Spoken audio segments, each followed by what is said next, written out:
So I made it to work on time and safely and everything's fine, which is fantastic. I maybe should have checked that driving in a corset would be okay before doing it for the first time to go to work, but you know, it worked out fine. I didn't really feel like it was an impediment to the whole procedure, so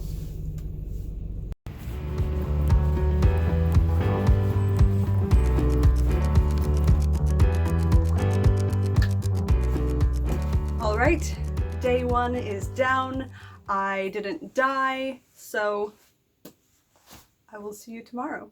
I take that back. I will talk a little bit about it. So, day one was perfectly fine. I didn't feel any particular problems. I work a desk job, so I sat at my desk. I didn't have anybody walk by and go, "You're sitting weirdly." So, I don't think I was terribly noticeable, which is not the goal. I'm not trying to elicit reactions. This is purely a, do I physically feel like this is a viable option?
Hello.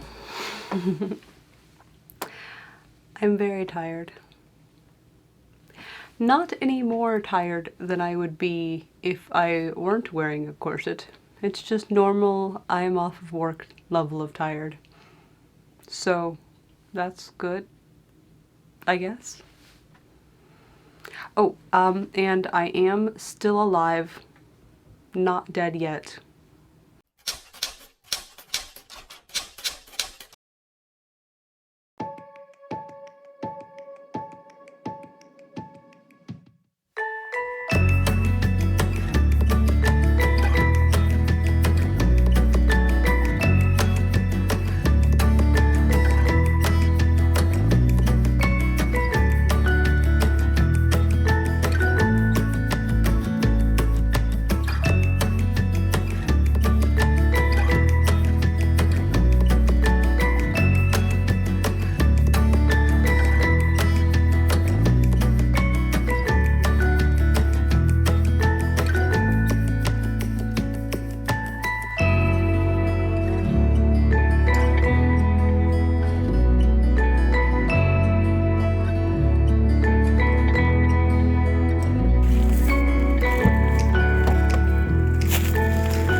All right, I have made it another day. Everything is still fine. I'm working on the next round of the Harry Olsen's Greenland dress. Very exciting. Yeah, and I guess I'm not dead yet.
Alright, so I'm all done working. I actually just took down my hair to give it a chance to dry, and of course it's raining outside.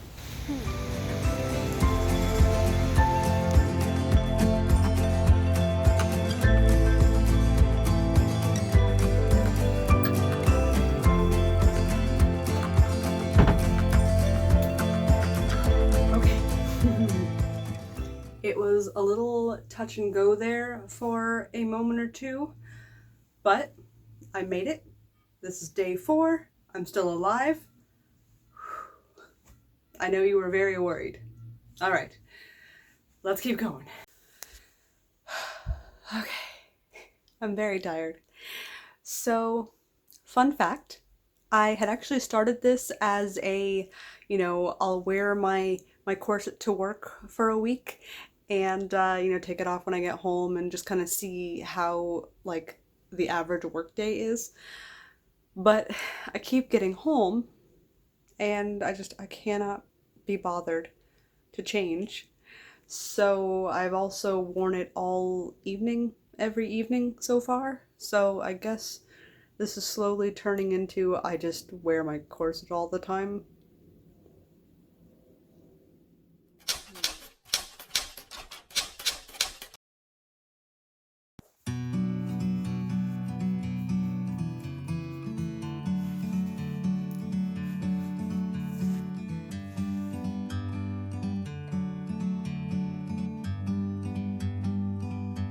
Like a bird on a tree,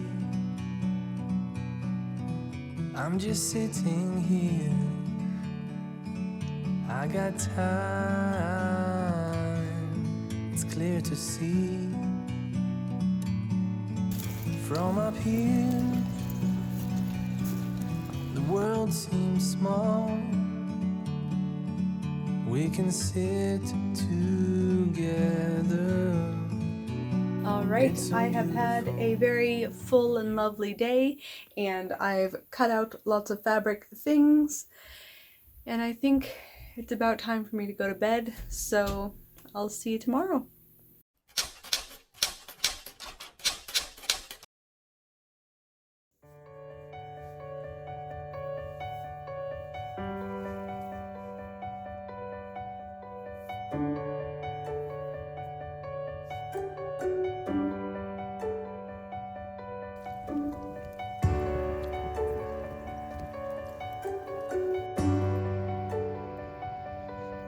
Are you a good boy, Jean-Luc?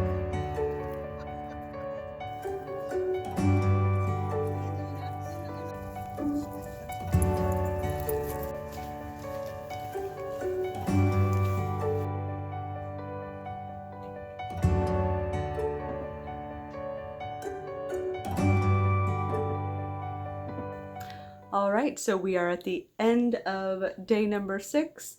I am checking in before bed to let you know that I am still here, and I'll see you in the morning.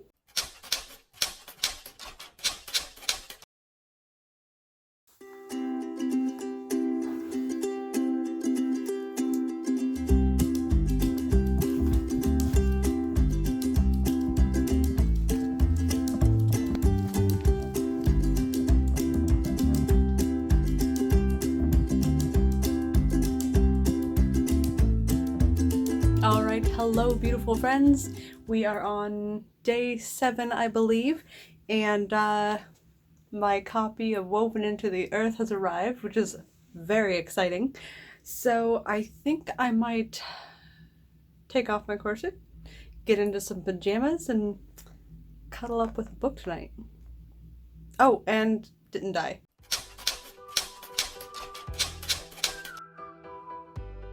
Alright.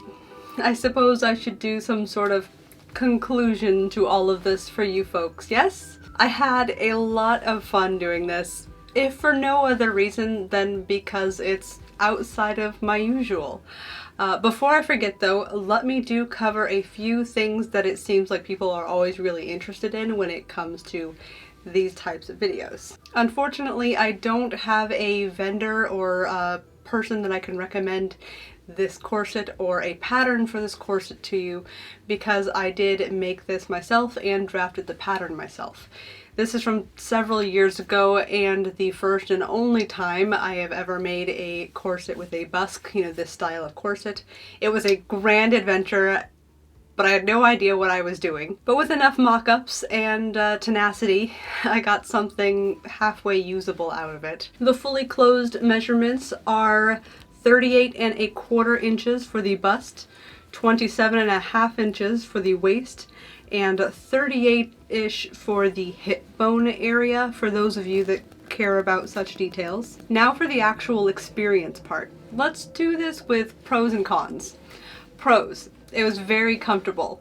It helps that my corset fits me really well. I'm sure the situation would be quite different if I were in an ill-fitting corset. It kind of feels like an instant hug, so not only is it comfortable, it's also sort of weirdly comforting.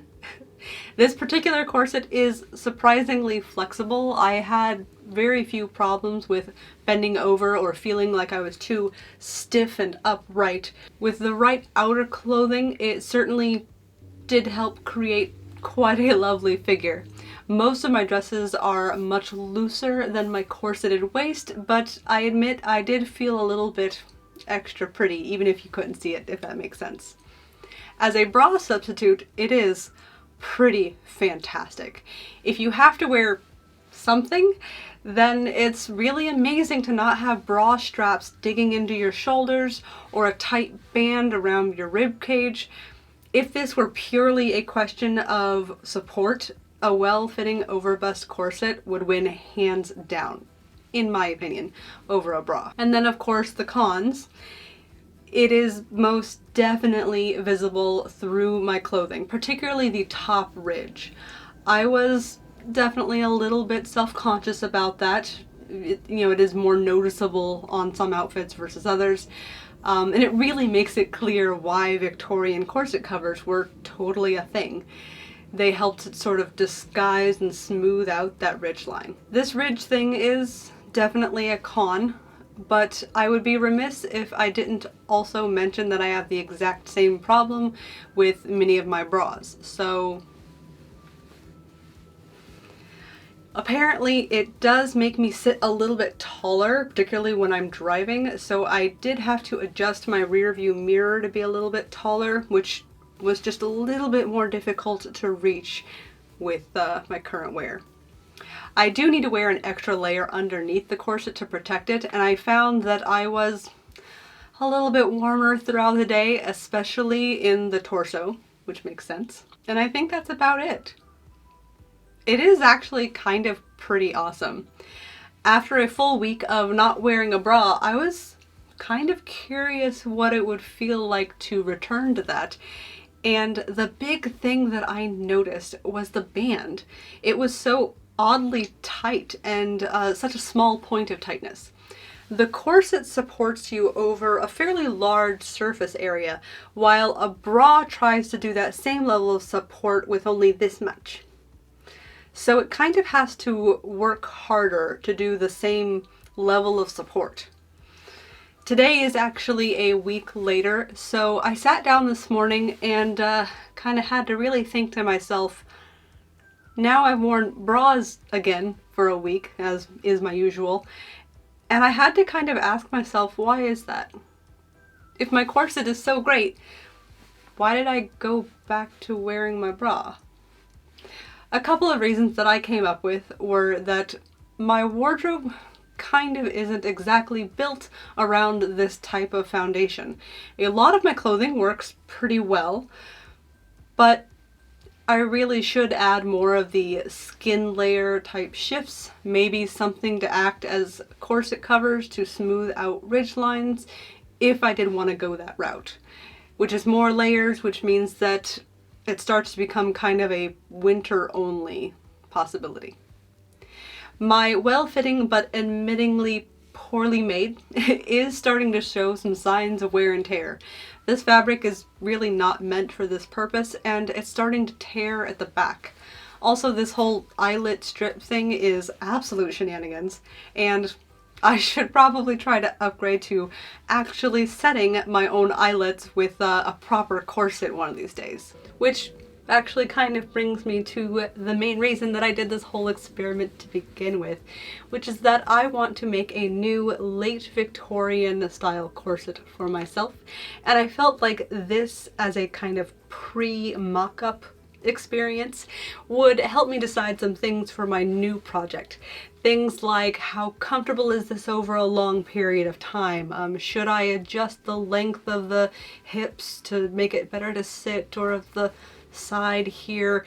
Things like that. Serendipitously, this one is actually pretty dang sweet. I won't actually be using this exact same pattern again because the allure of new patterns is too much to resist, but I still think that this will help inform decisions for my new corset. This video, this corset making video, is likely a few months away at this point, but if you are interested in pre-Victorian corsetry, then you should watch my videos on making mid-17th century stays to tide you over until I get to my soon-to-be Victorian adventures. Thank you all so much for watching, and I hope you have a lot of fun with your own wardrobe experiments.